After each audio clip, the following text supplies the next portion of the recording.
I figured tonight I'll do a little bit of the commentary on the church. Um, Church here in the United States and indeed around the world.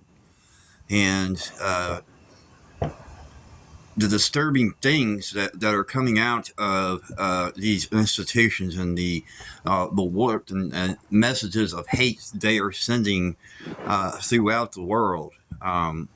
Uh, Even back into the Crusades, we see how the Christians always sought to impose their own ethics and values on others through the use of violence. And we see that continuing to this very day. Maybe not so much in this country where, you know, people talk and they never do shit, but in other parts of the world, it sure is the case, especially with the LGBTQ community. Um, they have been persecuted by the church for many, many, many, many years, since the beginning of the church. And so-called Christians, and we see this especially in Africa and across seas, will kill people who are gay, or who are transgender, or a woman who dresses as a man. They will kill them. It still happens in Africa. It happens in Russia. It happens in South America. It happens all over the world, really. And it does happen here still, too. There are quote unquote Christian men who commit hate crimes every day here. And it's coming from an organization that has just lost its way since the very beginning.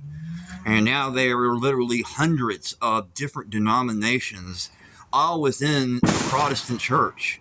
How can they all be right at the same time? With all these different doctrines that they preach and they swear their lives to, how can they all be right? Because they all have different interpretations of the Bible. Yeah, but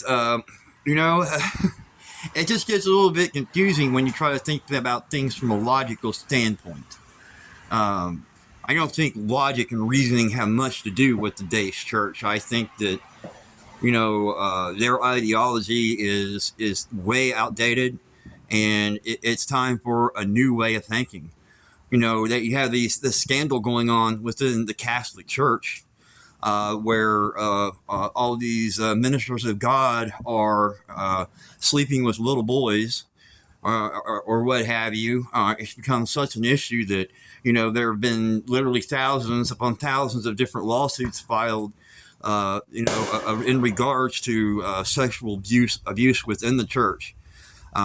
It's not natural to take a man and make him swear off, sex or marriage, because that's what a man is biologically programmed to do.